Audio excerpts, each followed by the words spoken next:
it's not that manipulation per se is bad.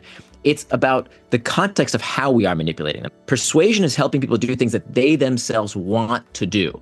The opposite of persuasion is coercion. So I call this the regret test. If the customer regrets using your product, you're not only ethically in the wrong, you've got a business problem. Everyone clutching their pearls and, setting their hair on fire about, oh, it's social media that's killing our kids. It's phones that are killing our kids. The causal relationship is in reverse. When you have psychological needs that are not met in the real world, you will look for satisfaction of those needs in the virtual world. We know that children today have more regulations placed on them than an active duty service member. They maximize the objective function for compliance and willingness to be placid in a room for 8 hours. That is not the normal human condition. That's right. And when they don't conform, oh, they're broken. Their brains are messed and up. Bad. No, the system is broken. Exactly. Well, hello, everyone. It's Jim O'Shaughnessy with yet another Infinite Loops. I just spent the last half hour talking pre-recording with my guest, returning guest, I should say, Nir Eyal, the best-selling author of Hooked, How to Build Habit-Forming Products, and Indistractable, which is what we talked about the first time. And the reason I was talking for 30 minutes is because he is just a font of wonderful wisdom about things that I'm really interested in. So that's why I really do this podcast, Nir. I really just like having people on that I want to talk to. That's a great hack, and it's great to be here with you, Jim. Again, I appreciate you bringing me back. It's a huge honor. Oh, well, the honor is mine. The honor is mine. Well, last time we talked about your more recent book, and we thought this time it'd be fun to talk about your earlier book, Hooked, which is now more than 10 years old. Let's start out with it's kind of a book that teaches you how to become very, very persuasive. As I was rereading it, I was thinking, boy, Cialdini. I see Cialdini kind of lurking from all the corners. For people who don't know who Cialdini is, he's kind of the axe. He wrote the book Influence. For our viewers who don't know about Hooked, why don't you let's start with the 4-step cycle that you think really can be very, very helpful in getting people interested in what you want them to be interested in. Sure. So the book is really, that was my first book, and that came out of a class that I taught at the Stanford Graduate School of Business and then later at the Hasselplatter Institute of Design. And the idea behind the book was to steal the secrets of Silicon Valley that makes these products so sticky, so engaging. So Hooked was really I learned these methods because I had a front row seat at my last company, which we then sold, which was where we had this intersection of customers between gaming and advertising. And I became fascinated by how it was that some companies became so good at bringing customers back and others just flopped. And it seemed like in our digital age where the real estate on our screens continues to shrink, right? As we went from big desktop screens to laptop screens to mobile device screens to now wearable device screens to now screens disappearing altogether when it comes to Amazon Alexa or these voice assistants.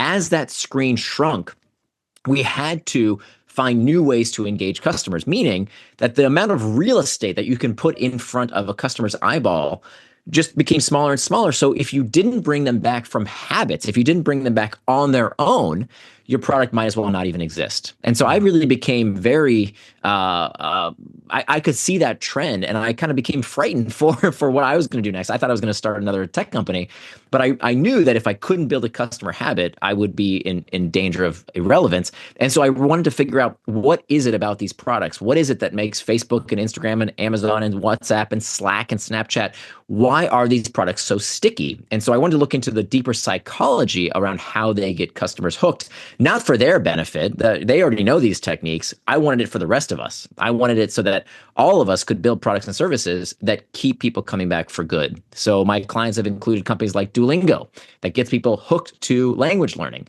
Fitbod gets people hooked to exercise. And so really what the book has done over the past 10 years, and we just put out a second edition recently, and the basic model, basic psychology has not changed at all. But the idea of the book is that you could pick it up and figure out why customers aren't coming back. And so it doesn't really matter the industry. I've had customers in enterprise products, in consumer products, all kinds of products. That the big idea is, how do you get people to come back? Because we know that retaining a customer always has a much, much higher ROI than finding a new customer. So how do you build these habits within our customers? Yeah, and I'll make a confession. I was telling you offline about our in-house AI, and we actually put it in there, and we asked our AI to build workflows based on your Really? theory. And I got to tell you, man, some of them were really, really impressive. Really? Tell me more. What So did you learn?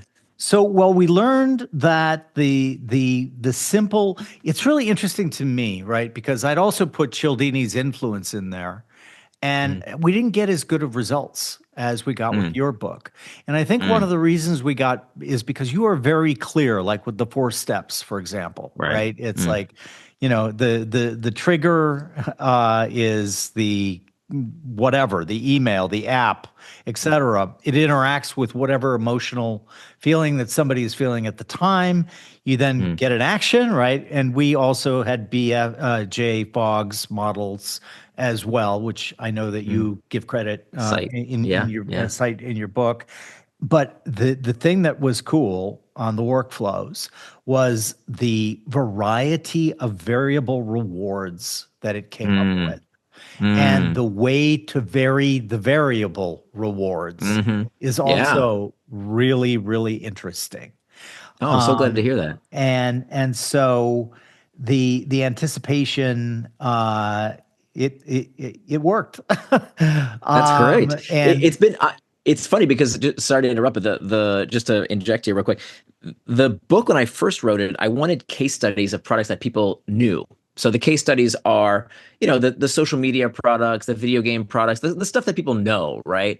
What's been fascinating is I've heard a lot of stories from people in industry who are making products that are enterprise products, because you're exactly right. Like, if you need someone to use an enterprise SaaS product, if you need an employee to use this dashboard to come back to do whatever you need them to do on a daily basis habitually, it's the same exact model, because human psychology doesn't change. These 4 basic steps of a trigger, an action, a reward, and finally an investment. And that's becoming even more important in the age of AI. When I wrote the book, I could see what was coming, and I talked about, I didn't call it ChatGPT, but I could see what was coming was this type of interface where the product gets better and better with use. That's a key concept in this model. I call it stored value. yeah, What we find is that products that create these habits, they don't depreciate, not like your clothing or your car or your couch loses value. They actually appreciate with use. The more you interact with them, the more data you give them, the more content you interact with, the more valuable they become. And so that's really what this hook model does, is that it transitions people from needing those external trigger, those annoying messages, those spammy notifications. Eventually, you don't need that. You are triggering people based on internal triggers. They're triggering themselves. And that's when you know a habit is really formed. yeah.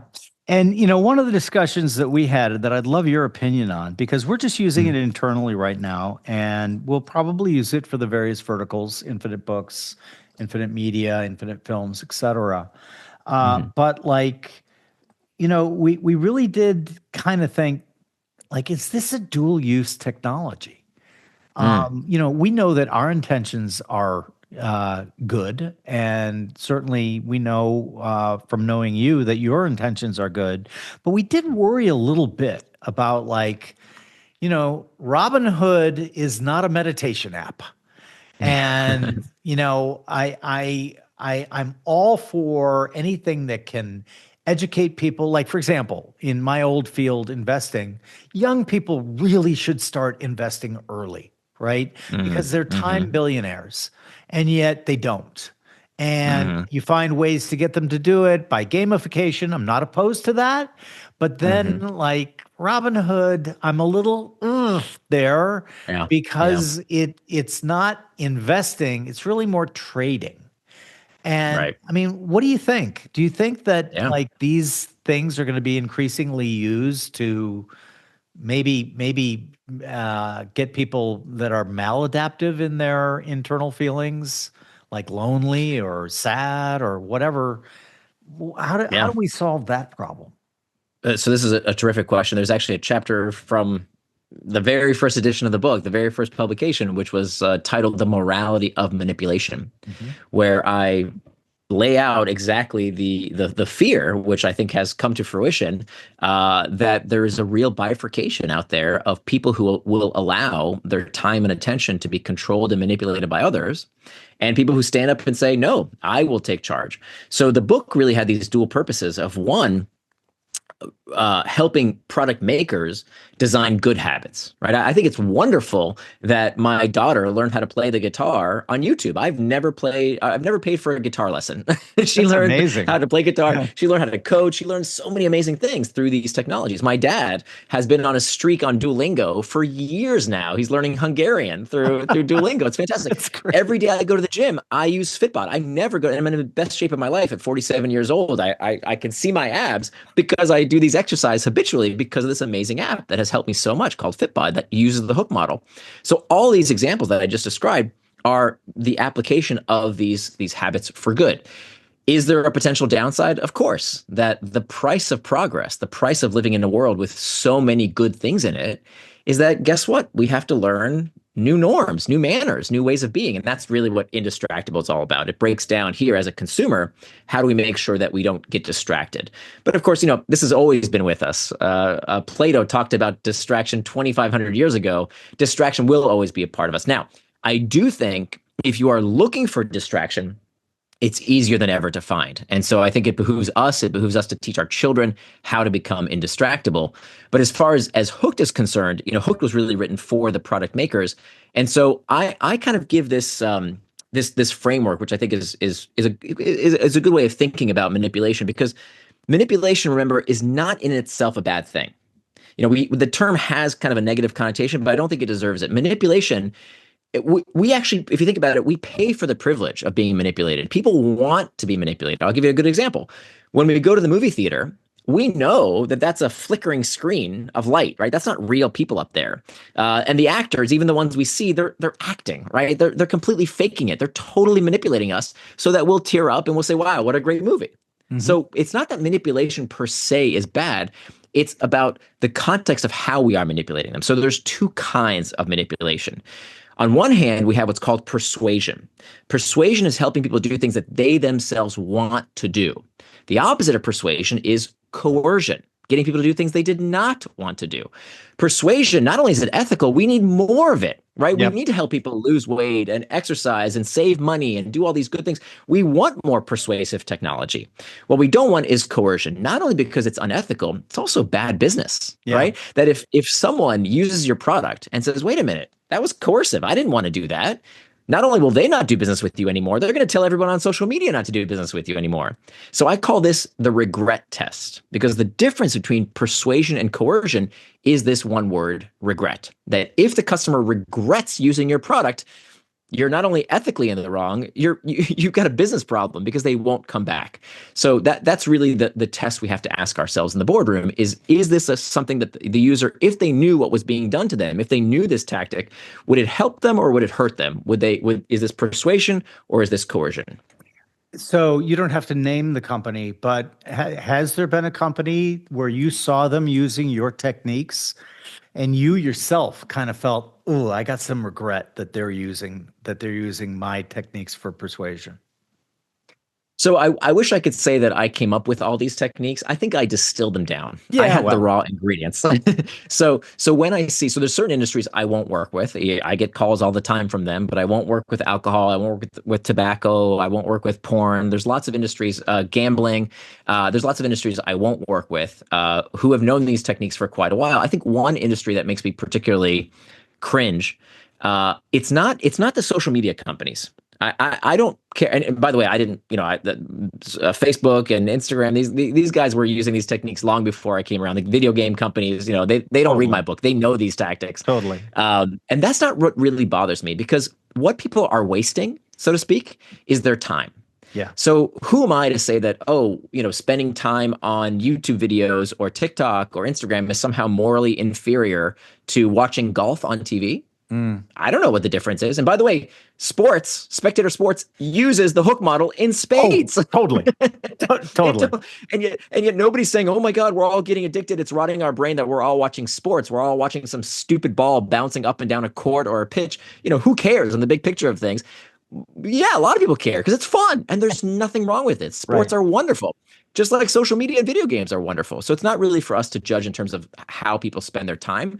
What bothers me, what does make me cringe, is how people spend their money. Mm. So I think that we have gone way too liberal on legalized gambling.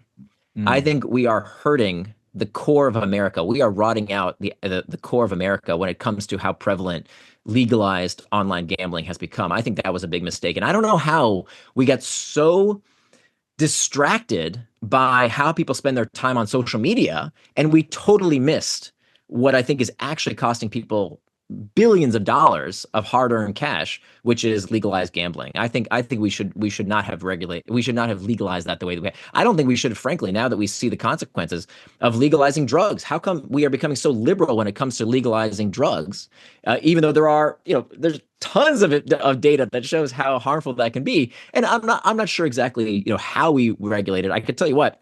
When I walk around the streets of New York City and at 8 a.m. I'm taking my daughter to something and I can't help but get these whiffs of pot as I'm walking the streets of Manhattan at 8 in the morning, I think there's a problem, right? We didn't do it the way that the Europeans did it. You go to Amsterdam, you don't smell pot. They have those little coffee shops where people Mhm. smoke and it's what they do in private behind closed doors.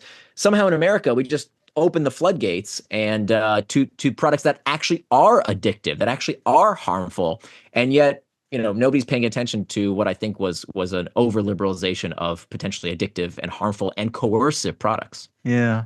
I'm still mostly for regulated legalization of drugs, but I'm not for what you just described. So we're in agreement there. Like, I'm in New York all the time, and I can attest that you are absolutely correct. It's gross, That you right? really If you smoke can't. a tobacco cigarette, oh Right. my God, they kill you, they arrest you. If you smoke a joint, that's fine.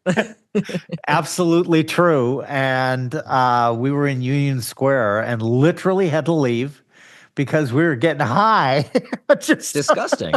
Yeah, in front of on, our kids, it's yeah. and it's we know we've somehow swept this under the rug. There are some severe consequences to these psychoactive drugs, and I agree. I think I'm totally for legalizing pot, but there's a right way and a wrong way, and I Right. think we took our eye off the ball. We're saying everybody knows that social media is bad for your brain. We know that cannabis is super bad for your brain, and somehow we're legalizing that. On social media, I wanted to get your thoughts on the big change that Elon has made at Twitter. Now, one of the big changes was renaming it X. Mm. And it seems to have really radically altered user habits, breaking some of them entirely. What do you think? What do you think's up there? And do you think smart or dumb? Which change? What do you think? Oh, What specifically? like the bot explosion.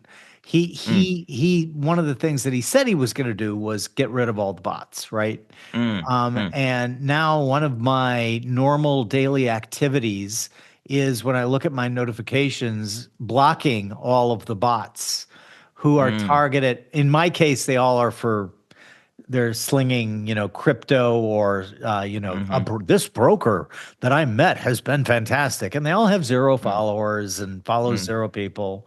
But the way that has kind of interrupted the other one that really, frankly, kind of enrages me is mm, the uh, prioritizing any tweet with a link in it. And mm. that was my stock in trade, right? Like, Yeah, yeah, if I wanted to recommend your book, I would put the link to Amazon or wherever in the tweet saying it's a great book and that people should read it. yeah, yeah. So just curious as to if you are watching what's going on over there. Yeah, I think he knows what he's doing, or at least he has some people who Clearly. tell him he knows what he's doing. And I think the rationale is that, of course, he wants to keep people on the platform. He wants you to stay on Twitter, and Twitter has a very specific audience type. I think we forget that Twitter is not the real world. I think Twitter is the least real world out of all the social media platforms. I think Mm, LinkedIn is pretty real world. Like real normal people are on LinkedIn. yep. Instagram a little bit less so. Twitter is like way over there. The people who use Twitter are nerds and journalists. And when I say nerds, I mean people who are obsessed with the topic. They just can't get enough of that topic. Yeah. And in terms of the hook model, I mean, he's nailed it. Trigger, action, reward, investment. He's killing it. And so Yeah. what he's trying to do by removing, deprioritizing links is that he doesn't want you to leave, right? Right. He wants you to keep scrolling and scrolling and scrolling and commenting and flaming people and enraging people. That works. and so I think that's what he's prioritizing. Now the risk is, and I think we've seen this, is that a lot of people don't like it. A lot of people, I would not say that Twitter is a mainstream product. It's journalists and nerds, and so for most people, it's not. It doesn't have the kind of feeling that an Instagram has or that a LinkedIn has. It's not a safe space. It's Mm, it's a dangerous place. It's a dumpster fire. Now, some people like that type of rage, right? They get, people can get addicted to feeling that sensation. But for a lot of people, I think that's not a mass market. It's a certain type of audience. Now, that's totally fine. The riches are in the niches. I understand who he's going for. yeah. But I think it does have a real risk of disenfranchising certain people who just don't see it as helpful. Like I don't see it as helpful for my information diet. I'm rarely on Twitter these days, other than very specific people that I'm looking to hear what they think. Mm, But I think he's prioritizing a certain type of audience that, frankly, he is a part of. Like I don't know if you've ever seen that graph where they took. I think it was in the New York Times. I can't remember where I saw it, where they showed this heat map of when Elon tweets, right. and it's un I don't understand it. I just don't get, because he's tweeting all day and all night. Like he's getting like 3 hours of sleep in between all his tweets. I don't get it. But there's a certain type of person who does that, and that is certainly not the majority of people. Yeah, my guess is that most of those tweets are scheduled, and that a lot of them also are not Elon himself Could be, could be. posting Yeah, that. I schedule a lot of tweets, and so it looks like I'm there a lot more than I am, yeah. especially the But ones just that. the sheer volume. I mean, Yeah, yeah, don't worry about the time. But like, I'm guessing he had to come up with most of them. I mean, that's his whole thing, right? Is how yeah, it's an authentic connection to him. yeah. I think I personally think, and maybe it's because I am a nerd, but I thought even in the pre-Elon days, I always thought that Twitter did have a shot at with a certain segment of the population, like Hmm. journalists, as you mentioned, opinion leaders, founders, entrepreneurs, etc. That Twitter could emerge as a really, really effective connection system, Mm. almost global intelligence, if you will. And I found a lot of people who ended up coming to work for me at OSV on Twitter. Mm. Mm. But it's like an introduction, is the way I look at it. Yeah, yeah. And like if I see somebody that I like very much, I'll follow them. I won't interact with them. I'll just follow Hmm. them and I'll see what they're putting out.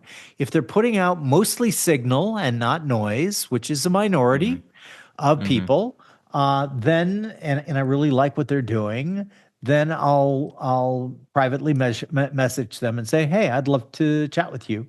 And then of course the platform is fairly irrelevant, but Hmm. Hmm. it is not bad in that regard for my specific thing.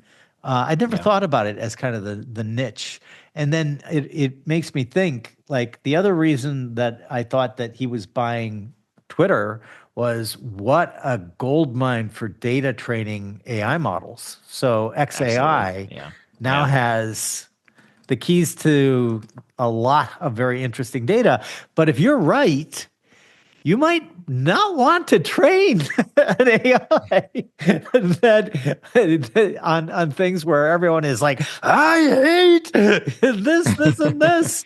Well, And the yeah, the AI is definitely going to learn what pushes our buttons, and I didn't mean to disparage the platform. I think it's doing great, oh, obviously, I and I didn't think take it, it it as a serves its disparagement. audience Yeah, no, no, as no. well. Yeah, I Yeah, agree. yeah. What do you think about, can you scale this kind of thing? And by that Hmm. I mean, could we have cities? Could we have industries? Could we have institutions where you could use all of these techniques to make everyone, and the city's a little crazy, but let's make it an institution. Like, Hmm. I actually thought, wow, maybe I'm going to try this at O'Shaughnessy Ventures. Maybe I'm going to try to use all these tricks to get everybody kind of aligned and doing that sort of thing, myself included, by the way. Is that possible, or is this really a one to many, or in the terms No, of your other book, just for your own habits?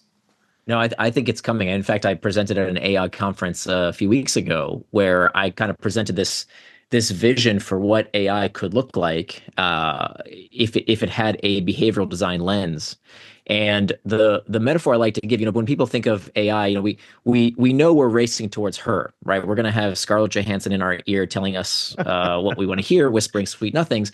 But I think that there's also a future where it's not Scarlett Johansson, it's Jiminy Cricket.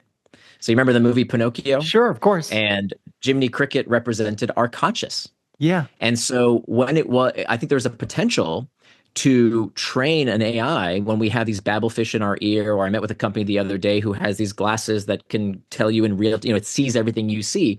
So imagine a future where this block that has always existed for behavioral designers like myself, which is this behavior intention gap.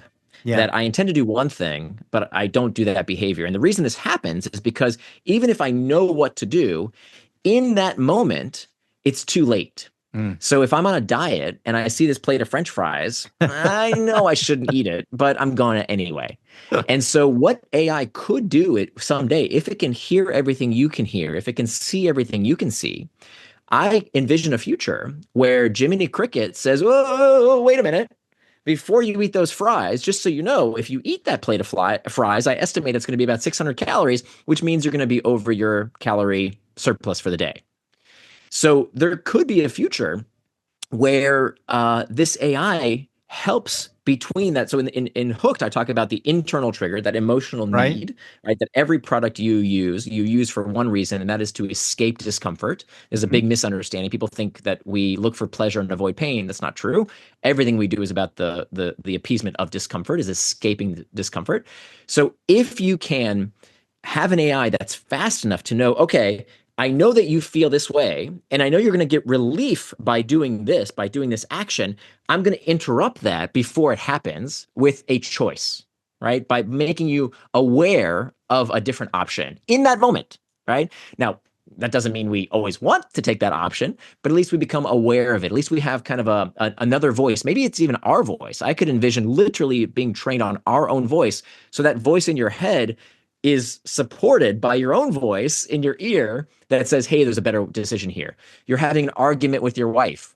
As opposed to saying the wrong thing, the AI coach is saying, hey, you know what? Here's what would be a better course of action here to diffuse the situation.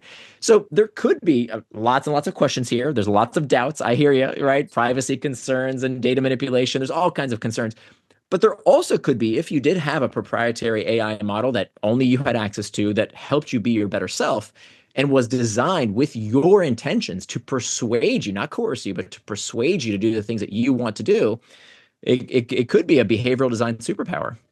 You are incredibly simpatico with our thinking. Hmm. And in fact, one of our, it's not even, it's just drawing board right now. Hmm. But as I mentioned, we do have a full stack in house of AI, and that is one of the things that we are experimenting with. Can Love it. we use the AI for that modification? And you noticed me, and for those of you who are listening and not watching, I did smile quite broadly when he said it could almost be your own voice, because that was the first of our ideas, was that it was your own voice. Hmm. And it was saying, Jim, your line in the battle between the dieter and the brownie always wins, probably helped you sell your book, How to Retire Rich. But that kind of got me thinking, like, why does the brownie always win? And you've just articulated what that is. If you could Hmm. have that, and it's all about latency, right? It's got to be there in time. And Right. so you're going to need some way for the AI to see those French fries, et cetera. But the other thing that I'm noticing is I think that AI is going to also, and this is a real contrary view, people think it might make a lot of people dumber. I actually think the opposite. I think that Mm. the more people, and just my own use, like, I'll give you an example. Last night, my wife and I were watching a show on TV, and there was a red barn. And I looked at my wife and I said, "Why are barns red?" And she Mm. goes, "I have no idea, and I really don't care. You're weird." So I grabbed my phone and put it into the AI. Why are barns red? And now I know. But it got me thinking, how many people are out there who don't ask questions because they don't want to appear dumb? They don't want to Yeah. appear like ill-informed, or you don't know that. They don't want to deal with any of that human reaction, right? Like, Mm. what a dummy. Mm. But they're not going to get that reaction from the AI. It's just going to give you the information. Mm. And by the way, they're red because the early farmers in America used an iron oxide that they There we mixed go. in with other things that That turned rusted. that turned red, but it also had a purpose. It Yeah. it helped the wood not be invaded by mites, by termites, all of that, and sealed it against the weather. And then Huh. also in the earliest days, a red barn stood out against the white snow, against the green Mm. trees, etc. Now, of course, it's just Chesterton's fence. We do it because we've always done it. The Right. wood of Right. today doesn't need any of that stuff, but we've always Uh-huh. been doing red barns, and now it's tradition. But there was a Yeah. real reason for it back in the day. I But love those. yeah, me too. But And the more I talk to people, the more I see that a lot of people are in fact using AI this way. They're asking yeah. it a Yeah. bunch of questions that they never would ask.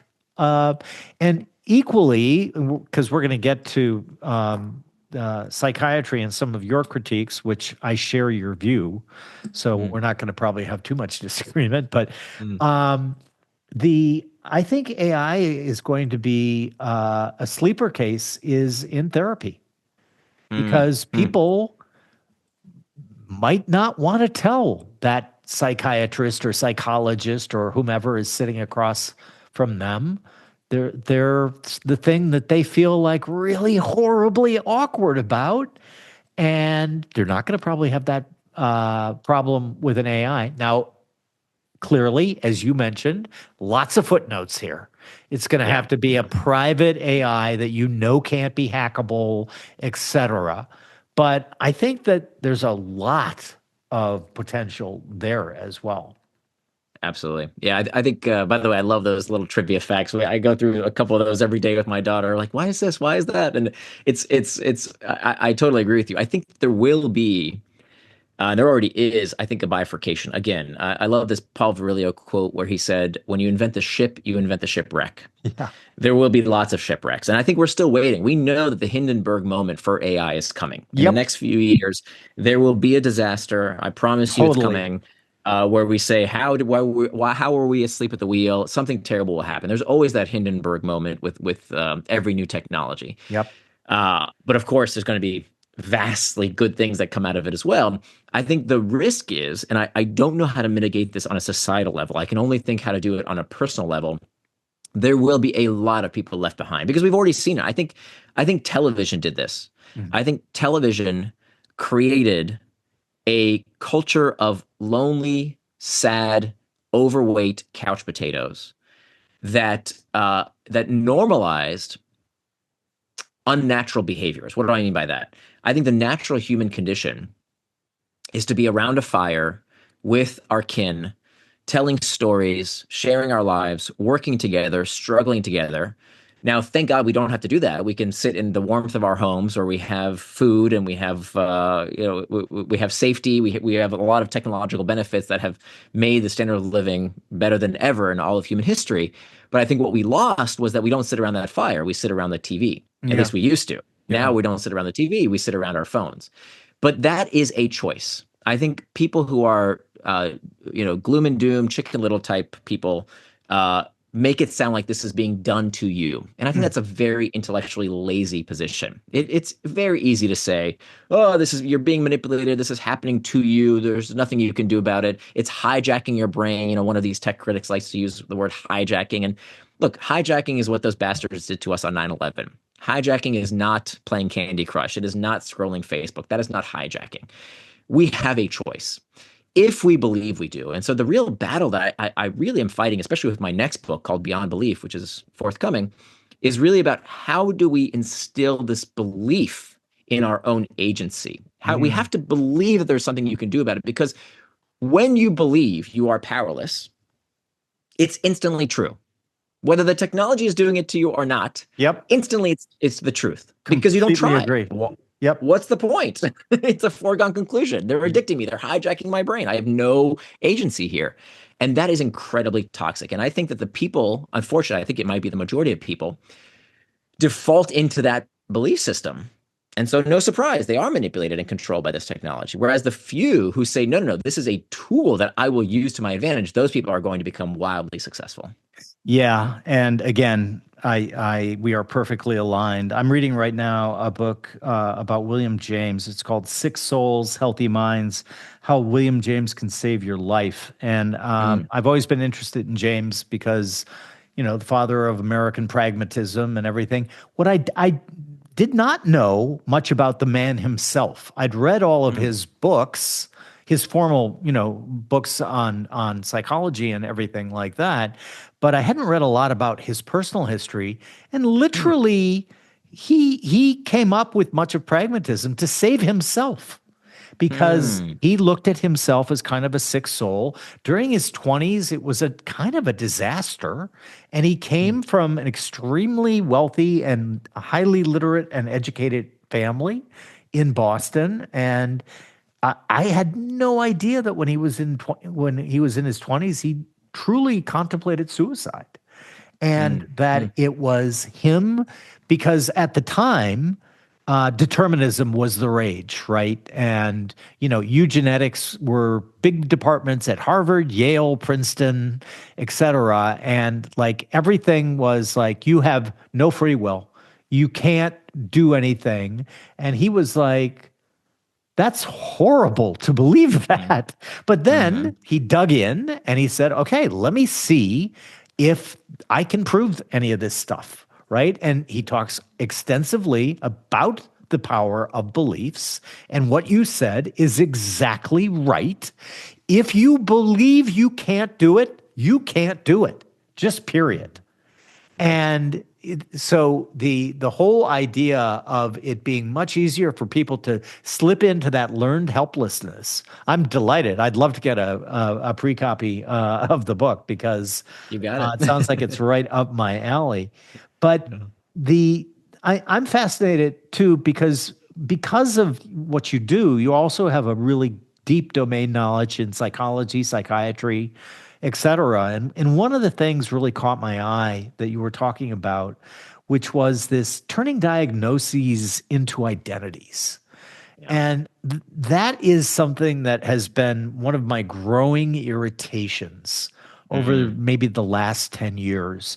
Because what happens, and I want your opinion on this, but the way I see it is you turn a diagnosis into an identity, and then diagnosis bias starts in, right? Oh, you're a blank, fill in the blank. It's a label. So it discourages thinking or thinking, hey, maybe Jim isn't this, and this, maybe that was just something else. But when they look, oh, he's depressed or he's manic or whatever label you want to put on it, it just leads to, in my opinion, it just limits us so much, and we're taking normal behaviors and we're making them pathological. Am I too Yeah. extreme in this kind of irritation? The tricky thing is that this line of thinking wins you no friends. Right. And a lot of enemies, a lot of enemies. I've been speaking. So something recently I've gone much deeper into psychiatry in general, but I know a lot about ADHD and through researching Indistractable, and there's a lot of fishy business going on with ADHD. The fact that 27% of American boys have an ADHD diagnosis. Insane. How can that be? Yeah. How could that possibly be? I mean, and I think so I started talking about this, and I was on a few prominent podcasts, and I wasn't pointing fingers. I was asking the question of something's fishy here. I haven't figured it out. At that point, I didn't figure it out, and I just raised the concern. And the amount of vitriol, the amount of hatred from how dare you, my son is this and my kid is that, and you don't know what you're talking about. And I didn't even say anything. I just said, that seems crazy, especially when we know that this isn't a worldwide phenomenon. This is an American problem, right? Exactly. 10% of US kids, 1% of European kids. Yep. What's going on? There's something happening. And I think the reason is because people do exactly as you said. They make their diagnosis into their identity. They become that label. That is who I am, because it's incredibly comforting, right? To have, and I understand it. And there is a time and a place for it. When you are struggling with something, to have that label, to say, this is why, gives you some relief, right? Because now you have a path to say why things are not your fault, so to speak. And I don't think it's your fault. Whatever struggle you have, look, even when you really mess up, is it your fault? Who knows? We don't even know free will is a real thing. That's a whole nother discussion. Let's say it's not your fault. Even if it's not, you have a diagnosis, you have a condition, you have this, you have that. It's not your fault, but it is your responsibility. Because who else's responsibility is it going to be?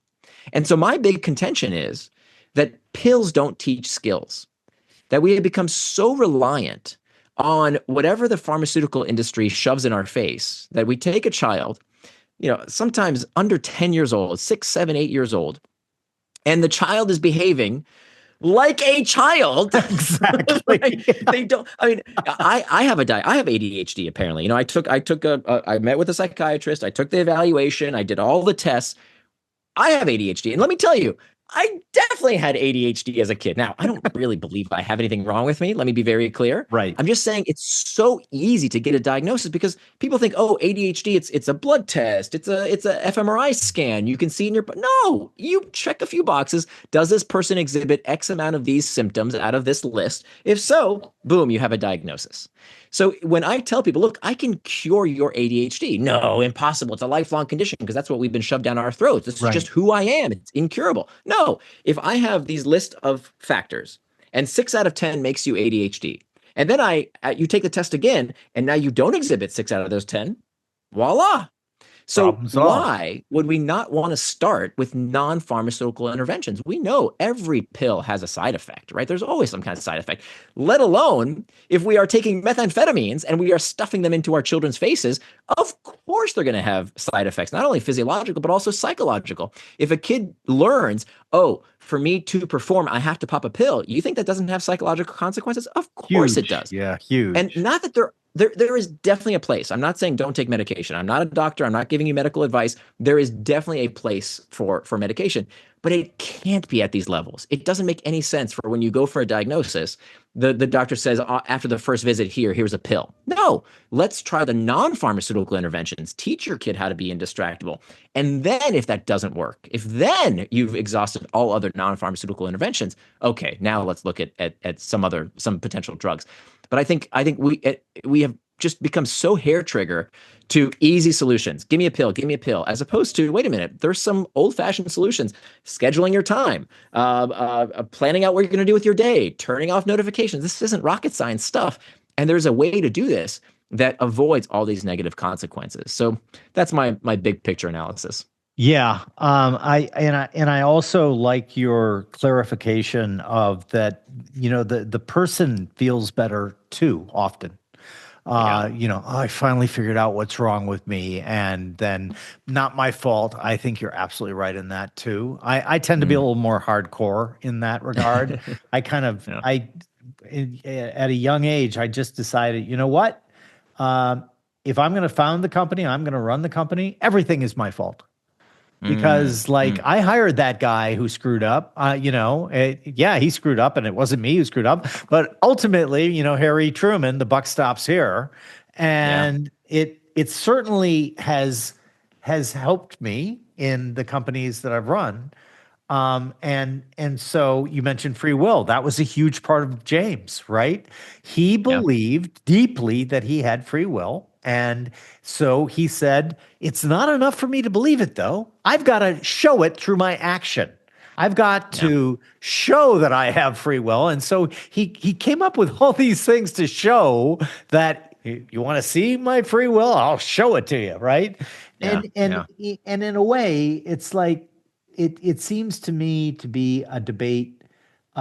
It's a bit like the medieval theologians who wanted to spend all of their time arguing how many angels could dance on the head of a pin. Like to understand if we have free will, like I'm all for data, right? And yet we don't even have a good working definition of consciousness quite yet. Yeah. We don't know why anesthesia works really, and so rather than stew about it and come to my own conclusion, I've just come to the idea that, well, the outcomes of my believing in free will are really good. Yeah, Most of the time, right? Sometimes they suck, like when I do something really stupid and I've got to say, well, nope, that was me. I did do that of my own free will.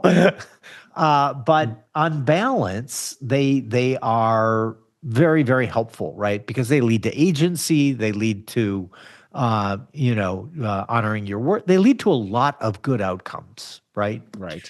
Um, I totally agree with you. And I hear this debate a lot, and I've kind of like gotten tired of it, of the free will debate. And there's a nerdy, like you look at the details of, oh my gosh, the brain is making a judgment before you do. There's lots of interesting little data points, but it's a little bit of intellectual masturbation, because whether or not we have free will doesn't change the fact that we have free choice. Bingo. And that's what I'm more interested in. We definitely have free choice, because it depends how you define will. You can make free will become anything you want it to become. Right? There's no good definition of that. We definitely have free choice. And so we have to, and by the way, this is actually what I've discovered with my new book, is that even if you do have things that make your life difficult, systematic oppression, poverty, gender issues, inequality, there's all these issues. What we find is, across the board, is that people who have an internal locus of control, even when they don't deserve to have that. So there's this concept in psychology, internal versus external locus of control. I'm sure you understand it. Yeah. And it turns out that those people who have an internal locus of control, even when they have every good reason to say, I'm disadvantaged because of my brain, because of this, because of that, even when they deserve to say it's not my fault, those people who have an internal locus of control do better in every imaginable metric. They have more friends, they're more wealthy, they're healthier, they live longer. Everything is better for those people when they believe that they have personal agency. So that's it, right? Like at the end of the day, you have to believe that you have a lot of personal agency and act like it, because the alternative sucks. It just makes you feel good. It's just this temporary sedative that lulls you into not having to do very much and go play video games and watch TV. Yeah. And I think that's a great way. I'm stealing we all have free choice from you. I love that. Just give me a quote there. I absolutely. Absolutely. And you also see it in like everyone clutching their pearls and setting their hair on fire about, oh, it's social media that's killing our kids, it's phones that are killing our kids, and I think we agree that that's probably not what's doing it. Mm. What do you think? Yeah, I couldn't agree more. In fact, I just published an article a few weeks ago that was an excerpt from my book from Indistractable, and then kind of elaborated on it. How I do think, and this is why where social sciences are very hard to put the pieces together, because I do think that there are effects to using social media, especially for children. Hmm. However, we don't quite understand the causal effects. There's for sure all kinds of correlation. We know that when kids use any form of media to excess, there is correlation with bad outcomes, right? But Yep. I would argue that happens with every form of media. If you're watching 4 hours of television, if you're reading Harry Potter, my daughter used to be super into Harry Potter. You know what? As were 4 hours both of of Harry mine. Potter, Yep. right? That's too much Harry Potter. You need to go out and do something else. And so what we're finding more and more is that the causal relationship is in reverse. That it's the children who have a difficult home life situation. It's the children who are struggling with other things in their life that they are using social media, technology, video games to access, to escape what Yep. is happening in their life. And that's why it's so important to me. The biggest revelation of Hooked, and then I carried it into Indistractable, was this idea of the internal trigger. That everything you do, you are doing out of the desire to escape discomfort, even the desire to feel good, right? Parents think that, oh, kids are playing video games so much because they like them. No, it's because they are escaping discomfort of some kind, right? Mm. Even the craving of and wanting and lusting and desiring of wanting to play is itself psychologically destabilizing. So we have what's called the needs displacement hypothesis. When you have psychological needs that are not met in the real world, you will look for satisfaction of those needs in the virtual world. And what are those psychological needs? This is 50-year-old research. The self-determination theory Hmm. tells us that every human being on the face of the earth needs autonomy, competency, and relatedness. This is old stuff. Every Yep. psychologist knows about self-determination theory. But when you look at children today, they are starved of these three psychological nutrients, starting with autonomy. There's Yeah. only one place in civilization that you can tell someone where to go, what to think, what to eat, who to be friends with, and that's prison, and the other place is school. Cool. Yeah. Right? So there's these two places where when you put people in cages, they act like animals. Yeah. And so is it any surprise that children behave the way they do? In the Western world, we have this myth of the teenage brain. I always hear people saying, oh, my teenager, he has hormones and this and that. In pre-industrialized societies, there's no such thing as a rebellious teenager. It's a complete invention of the industrialized world. You know why? Because we tell kids what to do all day, and that is not natural. Kids, our DNA, our psychological nutrients require us to have personal autonomy. But Yeah. when we are told what to do all day long, and you look at the research, look at the work of Peter Gray, for example, we know that children today have more regulations placed on them than an active duty service member, right? They have more rules placed on them than someone who's in the army. And Wow. so it's no surprise they want autonomy. Well, where do they find that autonomy? Where do they find freedom? We used to hang out in the neighborhood. They don't do that anymore. Now they go to play video games because that's all parents will let them do because we're so scared of stranger danger and you can't let your kid outside, even though it's the safest time in American history to be a kid. Yeah. What other choices do they have?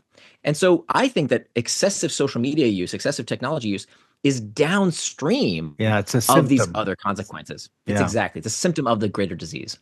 Yeah. We were talking about that just the other night. People who are of my generation, like we were truly free range. Like, Right. bye, mom, bye, dad. I'll be back for dinner. Yeah. And like the rest of the day was literally ours. And there's a great Dylan Thomas poem about that kind of childhood. I can't remember the title of it, but it's Under the Something Tree. And the entire poem is just lovely because it's just this kid out playing, out with Yeah. his friends, just doing simple things, but that the autonomy is what they had, what I had, Yeah. quite frankly. Totally. And that which And it's is what kids still crave today. Oh, it's amazing. Parents say, "Oh yeah, but kids don't want to do that anymore." Are you sure? Yeah. When look, my kid loves technology just like anyone else. She's 16 years old. But what's amazing is when her friends come over and they have something to do, they always choose to do that, Yep. right? And Yep. even actually even playing, no, but they want to play video games. But you know what? If kids are playing together, that's fine, right? There's nothing wrong with that. That's great. Of course, there's a good mix of different activities, but it's amazing. I think it's because we hyper schedule our kids, because they're test prepping and the Mandarin lessons and the swimming and the ballet. They have no time to do what we did, which is just to hang out and to just be kids. No, we have to constantly observe them and tell them what to do all day. And I think that really backfires. Yeah, I agree. One of the CEOs of one of our portfolio companies was talking about he has young kids, and he had, like, we were talking about ADHD earlier. Both of his boys, they're both boys, were diagnosed ADHD, and he was like, maybe I'm just going to let them first thing in the morning go out and play in the yard, do whatever they want. They can do whatever Yeah. they want, just as long as they're outside in the yard. There's a swing set, there's stuff to do, there's all that. And guess what happened? Like, all of a sudden, the ADHD vanished. It was gone. Yeah. Yeah. Yeah. Because of what you're saying. I totally agree. There's a big part of that. Yeah. And Yeah. by the way, I think there is hope. I think we were talking about AI earlier. So we homeschooled my daughter, and it bore amazing fruit. I mean, she's really. I'd love for you to meet her someday. She's super well adjusted. She's super mature. She's my friend. Like, she's not even. I don't know what people talk about, like teenage rebelliousness. My kid's second to my wife, my best friend. She's fantastic. Yeah. And I think part of it was because she had this education that she led, right? They're talking back to autonomy. It wasn't a teacher saying, "Hey, guess what? You're going to sit here in my classroom and I'm going to lecture at you and you're going to do what I tell you to do." She knew she wanted to get these rigorous studies under her belt, but it was her direction. It was her pacing. It was her deciding what direction she was going to go. And I think they made all the difference. So my dream is that someday if we have institutionalized education, it's a guidance counselor who is administering a room full of screens and kids who are able to communicate with an AI, who can pace at their own pace. They're not being judged by their peers. Oh, you're too smart, or you're too stupid, or you're a nerd, or you're this. You can pace at whatever pace you want in subjects you're interested in to go where you dream of going. And I think that inspires me. I think we're not that far away from such a future, I hope. I totally agree. It's so funny. We are very simpatico because we think the opportunities in that type of education are enormous. And like one of the, or many studies of like, how do you get the best educated humans in the world? And most of them were through tutorials. In other Tutoring. words, they had a tutor and they were allowed to kind of, no, what I'd really like to read is this. And then the tutor would be, great, let's read it together and let's go over it. And boy, that sounds like a great job for AI, right? Totally. And in addition to that, the AI trains on the student himself or herself. And so they understand. And in much the same way, that we all have different communication styles. The majority of people are visual, but a lot of people are auditory. A lot of people are kinesthetic. And so the AI immediately picks that up. And so you don't say to somebody who's a kinesthetic, which is feelings, right? You don't say, can you see the big picture? No, but they know how they feel. How does that make you feel? Or to an auditory person, you say, can you see the big picture? No, but they can hear the bell ring. And so AI just seamlessly is able to put it in their preferred communication style. It's just, I'm incredibly bullish on it and a lot of these techniques. Yeah. Well, And it's interesting how we think that technology is whatever's new, and somehow whatever existed when you were around is the way it's always been. That's not true, right? no. Public education, the way we think of it, well, Horace Mann, what is that, like 150 years old? If you look at, like you said, all the greats, Mozart didn't go to public school. Like No. Newton, they were all tutored. Yeah. And so if we can bring that's actually the origin, right? That's the older way of doing things. That's the way we used to do it. Not here, sit in this classroom and learn this boring topic that trains you to be a worker in a factory. No, like to work with your mind. it needs to be self-directed. I think that's something that we've, and in, several generations of children, we have wasted these minds because of how painful this stuffing information into your brain just so you could barf it out on an exam, and that's supposed to prove that you're educated. No, and I succeeded, right? I went to Stanford. I know how this game works, and I'll be the first to tell you that's a stupid system. It's an outdated system. Yeah, and designed to keep people placid in a room following instructions for 8 hours. Where else are they going to do that? On a factory floor, right? Yeah. Yeah, and so for the objectives, if we were going to be geeky AI people, we would say they maximize the objective function for compliance and willingness to be placid in a room for 8 hours. That is not the normal human condition. And it's Amen. certainly not the normal human condition for children. That's right. And when they don't conform, they're broken. Their brains broken are messed and up. bad. No, the system is broken. Exactly. Right. Well, this has been so much fun. I always have a great time chatting with you. When does the new book come out? Good question. Early 2026. Early 2026. Fingers crossed. I have to finish it. Almost done. Well, we will certainly have you back on to talk about the new book when that one comes out. Thank you. And really, really great. It was really fun for me to reread both of these and also get the input from my somewhat geeky AI people. They're like, yes, of course we can turn this into a workflow. Yeah, I'd love to see more of that, actually. Now I'm super curious. Let me know. When we get it to a point where it isn't continually breaking, we will definitely give you a show of the tech. Well, Fantastic. If you recall our last time, we do have one final question, which you get another crack at it. You get another bite at the apple.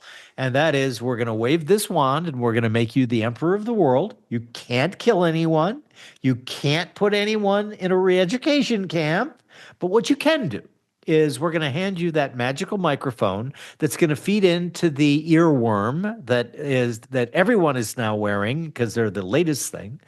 And you can incept two things in the world's population. They're going to wake up the next morning, whenever their morning is, and they're going to say, I've just had two of the best ideas. And unlike all the other times, I'm actually going to act on these two ideas. What two things are you going to incept in the world to make it a better place for all of us? Yeah. So I think the first, because I've been working on this for many months now, many years, actually 5 years in the making, is to believe in your own agency. And the most important part there is the belief that I think we way underestimate how important beliefs are to our well-being, to our physical health, to our contribution to the community.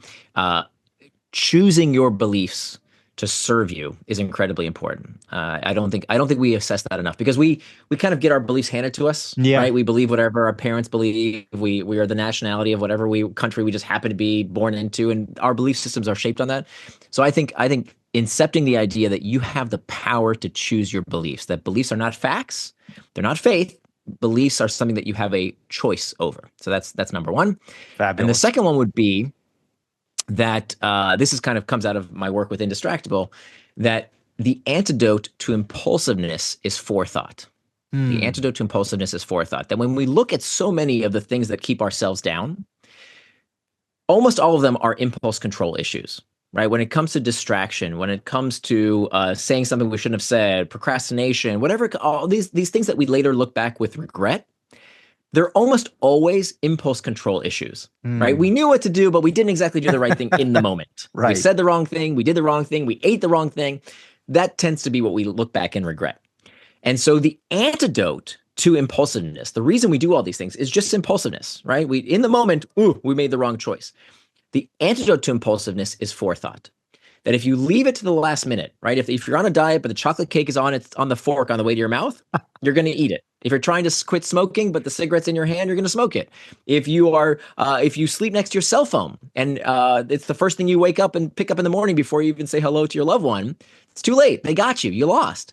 But if you plan ahead, the antidote to impulsiveness is forethought. If you use forethought, if you plan ahead, there's no distraction you can't overcome tomorrow as long as you plan for it today. I absolutely endorse and love both of those. I could not actually more wholeheartedly agree.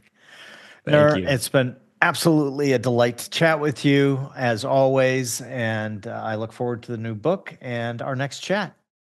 Thanks so much, Jim. It was a pleasure as always. All right, cheers. Thanks.